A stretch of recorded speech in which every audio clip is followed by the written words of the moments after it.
대한민국 21대 대통령 이재명 시대가 본격 개막했습니다. 이 대통령은 취임사에서 모든 국민을 아우르는 모두의 대통령이 되겠다고 밝혔습니다. 곧바로 비상경제 대응 태스크포스 구성도 지시했습니다. 용산 대통령실에 나가 있는 취재기자 연결합니다. 유호성 기자, 이 대통령이 오늘 취임 첫 메시지를 내놨는데 다시 한번 이 국민 통합을 강조했네요. 네, 이재명 대통령은 오늘 국회에서 취임 선서를 한 뒤 국민께 드리는 말씀을 통해 가장 먼저 통합의 메시지를 전했습니다. 직접 들어보시죠. 이번 대선에서 누구를 지지했든 크게 통합하라는 대통령의 또 다른 의미에 따라 모든 국민을 아우르고 섬기는 모두의 대통령이 되겠습니다. 네, 12.3 비상계엄 이후 국론이 분열된 현실을 고려해 국민통합이 가장 시급하다고 판단한 겁니다. 이 대통령은 또 새 정부 운영 기조로 정의로운 통합정부, 유연한 실용정부를 선언했습니다. 들어보시죠. 박정희 정책도 김대중 정책도 필요하고 유용하면 구별 없이 쓸 것입니다. 이재명 정부는 실용적 시장주의 정부가 될 것입니다. 통제하고 관리하는 정부가 아니라 지원하고 격려하는 정부가 될 것입니다. 이 대통령은 성장이라는 단어를 가장 많이 언급했는데요. 이를 위해 기업 규제를 네거티브 중심으로 바꾸고 기업인들이 자유롭게 창업하고 성장하며 세계 시장에서 경쟁할 수 있도록 정부가 뒷받침하겠다는 의지도 내비쳤습니다. 네, 국정 공백이 6개월간 이어진 만큼 현안이 산적해 있는데 당장 정부가 해결해야 할 과제 어떤 것들이 있습니까? 우선 이재명 정부는 가장 시급히 해결해야 할 문제로 민생 회복과 경제 살리기를 꼽았습니다. 불황과 일전을 치른다는 각오로 비상경제대응 TF를 가동하고 국가 재정을 마중물 삼아 경제 선순환을 되돌리겠다는 구상인데요.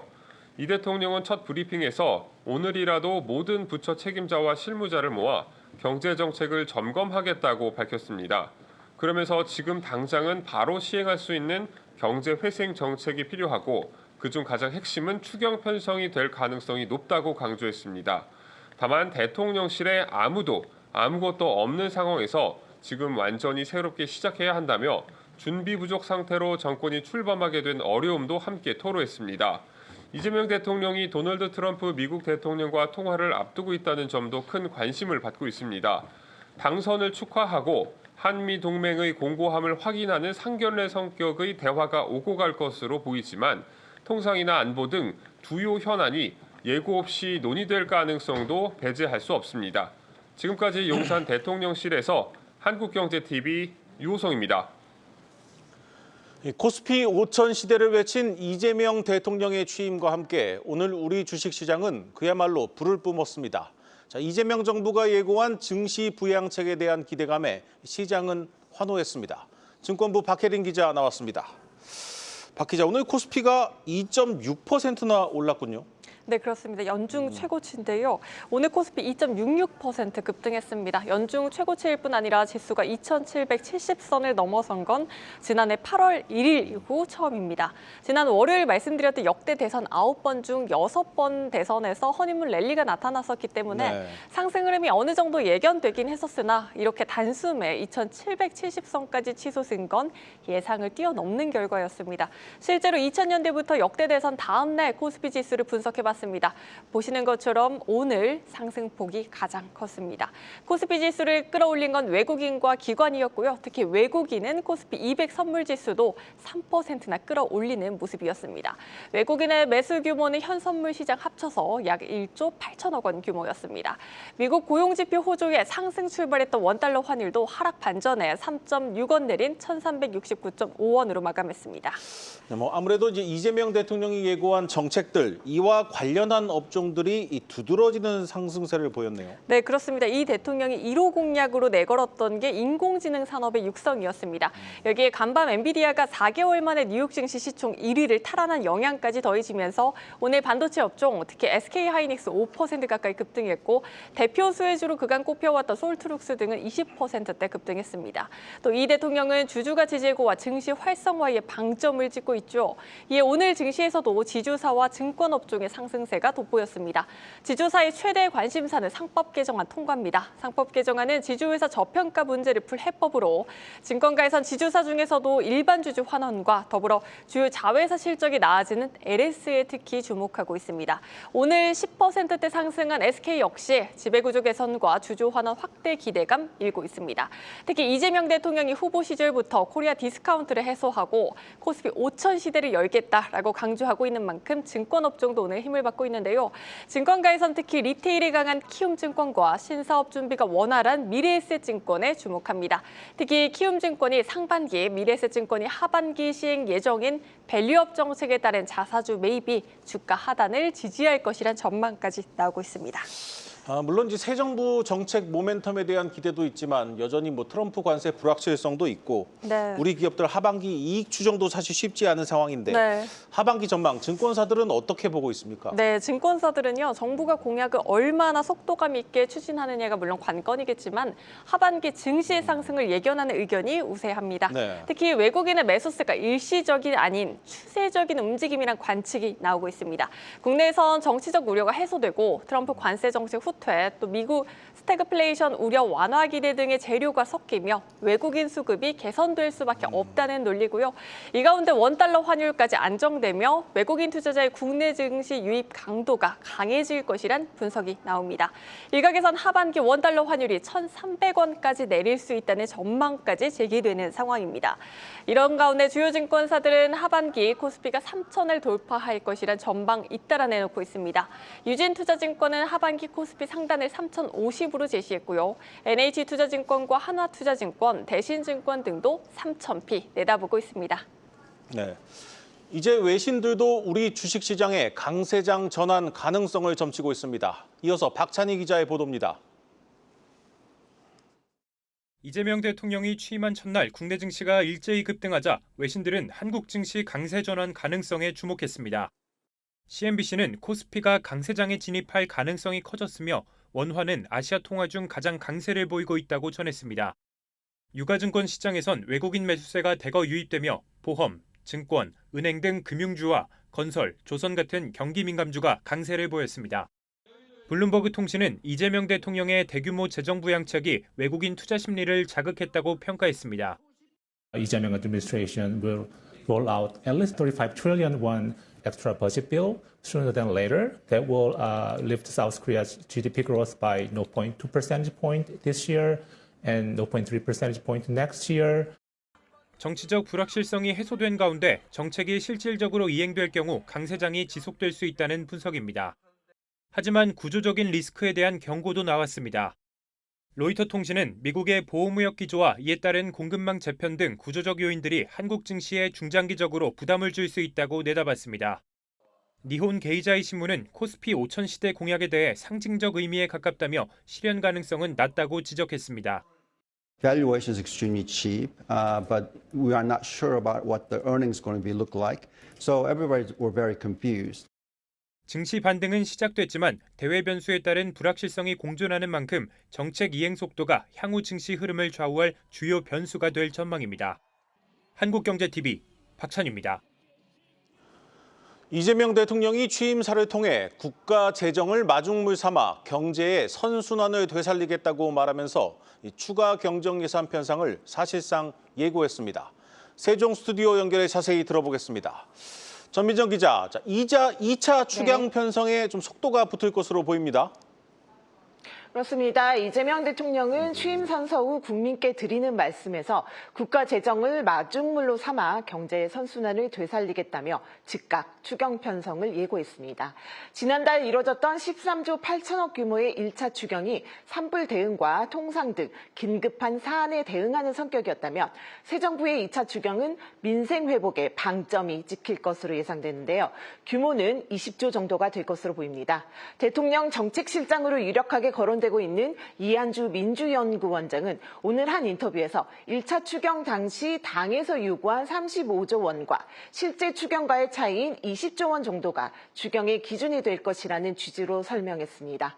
추경의 핵심은 민생회복 지원금 성격의 지역화폐 확대입니다. 국민 1인당 25만 원의 지역화폐를 지급해 내수를 활성화하고 이를 통해 소상공인과 자영업자를 지원하겠다는 건데요. 이 원장은 지역화폐는 민생경제를 살리는 진통제 같은 효과가 있다며 2차 추경에 지역화폐 예산이 포함돼야 한다는 점을 분명히 했습니다. 전문가들도 2차 추경이 경제의 성장률을 끌어올릴 수 있다는 점에서 그 필요성에는 동의하는데요. 그런데 문제는 재원입니다. 1차 추경 재원을 마련하는데 세계 잉여금과 기금 여유 자금은 이미 활용했고 이 때문에 2차 추경은 대부분 적자 국채 발행으로 충당해야 하는데요. 재정 건전성 악화와 국가 부채 증가에 대한 우려는 감내해야 하는 상황인 거죠. 참고로 지난달 기준 국가 채무는 1280조 8천억 원으로 GDP 대비 48.4%에 달합니다. 네, 새 정부 출범 첫날 원달러 환율은 소폭이지만 강세로 장을 마쳤습니다. 당분간 강세를 이어갈 것이라는 전망이 지배적인 것 같은데 이 전망 어떻습니까? 네, 먼저 오늘 서울 외환시장에서 원달러 환율은 전 거래일 종가보다 1.9원 오른 1,375원에 거래를 시작했는데요.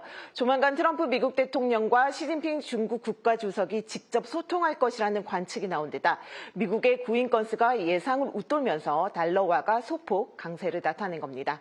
하지만 환율은 이후 1,371원 부근에서 횡보하다가 주간 거래 마감 직전인 오후 3시께부터 본격 하락해 전 거래일보다 3.6원 내린 1,369.5원에 거래를 마쳤습니다. 증시에 외국인 자금이 몰리며 환율이 내려간 것으로 풀이되는데요.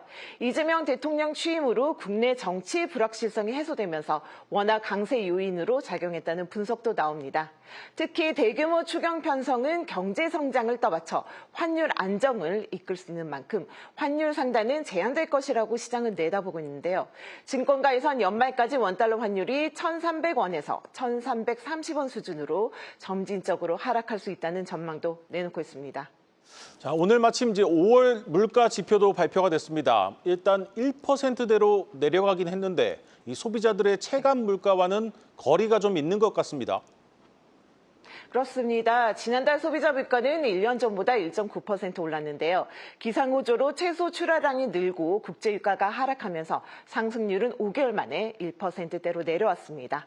다만 돼지고기 등 축산물은 6.2% 뛰면서 35개월 만에 최대 상승폭을 보였고요. 가공식품 물가는 1년 전보다 4.1%, 외식 물가는 3.2% 오르며 고공행진했습니다. 가공식품과 외식 물가는 고환율과 고유가의 영향이 시차를 두고 반영되면서 높은 상승률을 보이고 있는 건데요. 여기에 정부의 눈치를 보며 가격 인상을 자제해온 많은 식품 기업들이 국정 공백기에 집중적으로 가격을 올린 것도 영향을 미쳤다는 분석입니다. 이처럼 1%대 물가 상승률에도 소비자들이 체감하는 물가는 좀처럼 진정되지 않고 있는 분위기인데요. 정부는 원가 상승 요인이 있더라도 식품업체와 협의를 통해 품목과 인상률을 최소화하고 할인 행사 등을 하겠는 등 소비자 부담을 줄이는 노력을 이어가겠다는 계획입니다. 지금까지 세종 스튜디오였습니다.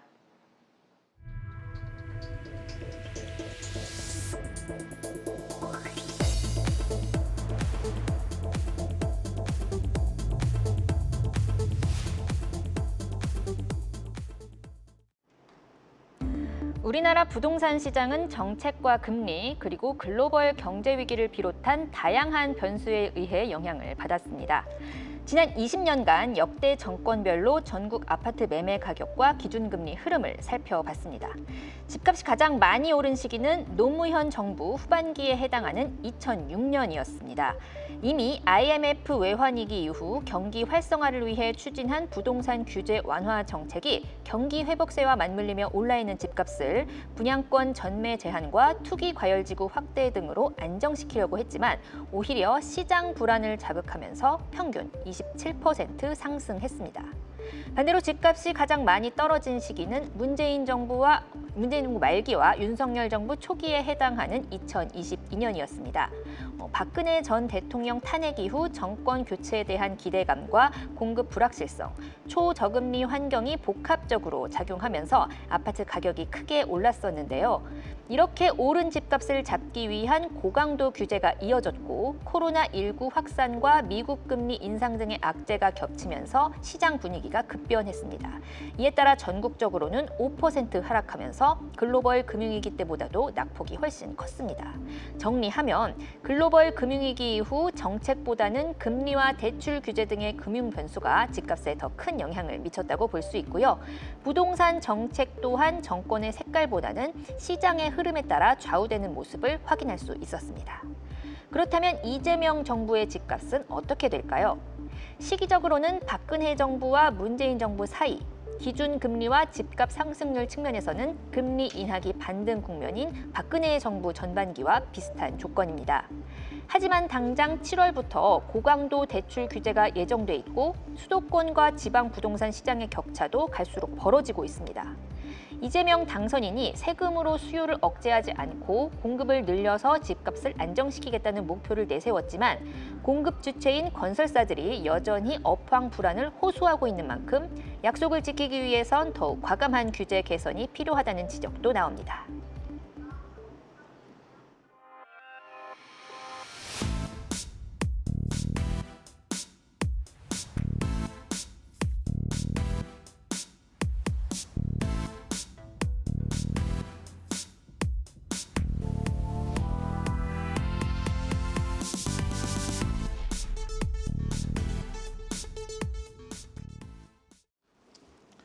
이 트럼프발 무역 전쟁에 대한 공포감이 자본시장으로 번지고 있습니다. 미국 하원을 통과한 이 트럼프 정부의 세법 개정안에 외국인 투자자들을 겨냥한 이른바 복수세, 리벤지 텍스라는 것이 담기면서 논란이 한창입니다. 증권부 조영 기자와 자세히 알아보겠습니다. 조 기자, 먼저 이 트럼프의 복수세 무엇인지부터 좀 자세히 살펴보죠. 네, 골자는 미국 기업에게 불공정한 세금을 부과하는 국가의 투자자들에게 최대 20%의 세율을 인상할 수 있다는 내용입니다. 그러니까 예를 들어서 미국 국채의 이자나 미국 주식 투자로 얻는 배당 소득, 그리고 미국에 지사가 있는 기업이 자국으로 성공하는 수동적 수익까지 대상이 됩니다. 그러니까 개인 투자자, 기관 투자자, 기업 할 것 없이 모두가 해당이 됩니다. 지난달 말 미국 하원을 통과한 이 트럼프 행정부의 감세한 이름이 크고 아름다운 법안이었는데요. 이 1000페이지가 넘는 분량 법안 깊숙한 곳에 모호한 내용이 숨겨져 있었다. 이렇게 현재 언론도 얘기하고 있습니다. 미국 기업이 부과받은 부당한 세금만큼 상대한테 세금을 때리겠다는 것이어서 복수세 또는 보복세라고 불리고 있고요. 이 899조에서 명시하고 있는 불공정 과세는 주로 빅테크를 겨냥한 세금입니다. 그러니까 부당 과세 판단 기준이 UTPR, DST, DPT 그리고 기타 재무부가 지정하는 차별적 과세 이렇게 4가지 카테고리로 정의됩니다. 그래서 UTPR을 설명을 드리면 OECD 국가들이 다국적 기업의 조세 회피를 막기 위해서 글로벌 최저 관세율을 정한 규정 중 하나이고요. DST는 디지털 서비스에서 발생하는 광고 등 매출에 과세하는 규정입니다. 그러니까 메타나 구글 같은 미국 빅테크와 플랫폼 기업들이 주 대상입니다. 현재 유럽연합 국가들이 대부분 시행 중이고 한국 역시 OECD 국가에 포함되어 있어서 UTPR 시행하고 있습니다. 그래서 복수세 징수 대상에 오를 가능성을 배제할 수는 현재로서는 없습니다. 근데 실제로 이 복수세가 부과된다면 미국 주식이나 채권의 투자 매력이 크게 위축될 수밖에 없는데 네. 미국에 뭐 어떤 의도가 깔려 있는 겁니까? 일단 월가에서는 이 또한 국가 간의 무역 전쟁에서 협상 우위를 점하기 위한 카드 중에 하나다라고 풀이하고 있습니다. 미국 법원 판결로 트럼프의 무역 정책이 제약을 받는 상황에서 트럼프 행정부가 협상 국가들을 강제할 만한 새로운 수단을 모색한 결과다라는 것인데요. 도이체방크는 외국인 투자자에 대한 세금 부과는 새로운 지렛대가 될 것이다. 그래서 무역 전쟁이 자본 전쟁으로 전환할 여지를 마련했다. 이렇게 진단을 했습니다. 그리고 월가에서도 좀 미국이 맞을 역풍, 자본 이탈에 대한 우려가 더 큰 상황입니다. 트럼프의 변덕스러운 정책에 또 미국의 악화되는 재정까지 더해져서 미국 자산에 대한 신뢰가 흔들리고 있다는 겁니다. 일례로 가장 큰 타격이 예상되는 캐나다의 경우 캐나다 최대 연기금인 CPIB가 5천억 달러가 넘는 자산의 절반을 미국에 투자하고 있어서 이 관세안이 최종 통과된다면 추가 세금이 한 810억 달러, 우리 돈으로 80조 원이 넘는 만큼 투자 포트폴리오에서 미국 비중을 줄일 수밖에 없을 것이란 전망이고요. 또 홍콩 연기금도 이를 대비한 비상다각화 투자 계획 수립에 착수했다라는 소식이 전해졌습니다. 알리안츠 CIO 루드빅 수브라는 실제 이 법안이 통과되면 달러의 가치는 한 5% 하락할 수 있고 미국 주식시장도 약 10%의 폭락을 초래할 수 있다. 이런 경고의 메시지를 내놓기도 했습니다. 일단 이 복수세 부과 대상으로 유럽연합 EU 회원국이나 영국 등이 우선 거론되고 있지만 우리도 네. 안심할 수는 없습니다. 이 조 기자, 실제로 이 부과가 된다면 우리 투자자들 세금은 얼마나 늘어나게 되는 겁니까? 현재 국내 투자자들은 한미 조세 제약에 따라 미국 배당 소득에 대해서 15% 원천 징수세율만을 부과하고 있지만 네. 복수세 조항이 현실화되면 최대한 35%까지 인상될 수 있습니다. 네. 이건 순차적으로 진행이 되고요. 해당 법안 아직 상원을 통과해야 합니다. 공화당은 오는 7월 4일을 최종 통과를 목표로 하고 있지만 상원에서 현재 통과된 안에 대한 수정이 이뤄진다면 다시 하원으로 회부되어서 재표결의 과정이 필요합니다. 그러니까 시간이 좀 꽤 걸릴 것으로 보이죠. 이번 대규모 세금 법안을 두고 또 최근 일론 머스크가 역겹고 흉물스럽다 이렇게 강력하게 공개 비판에 나서기도 했죠. 물론 머스크의 발언이 이 899조에 대한 것은 아니고 본인이 정부 효율부 수장으로 활동하면서 정부 예산 절감을 주력했는데 이번 법안이 미국의 재정 적자 그리고 부채 부담을 더 키울 수 있다는 우려에서 나온 것입니다. 또 미국 공화당 내에서 이 법안에 대한 이견과 또 분열의 조짐이 보이는 만큼 법안의 의회 통과 진행 여부를 살펴보면서 대응해도 될 것이다. 국내 증권가에서는 이렇게 조언하고 있습니다. 네, 사실 그동안 미국은 외국 자본이 미국 시장에 너무 많이 투자하는 것도 달러 강세의 배경이라고 보고 과세를 진지하게 고민해 왔습니다. 우리 입장에선 다소 어이없는 법안을 들고 나온 미국의 속내를 조금 더 긴 안목에서 지켜볼 필요도 있어 보입니다. 지금까지 증권부 조현 기자와 함께했습니다.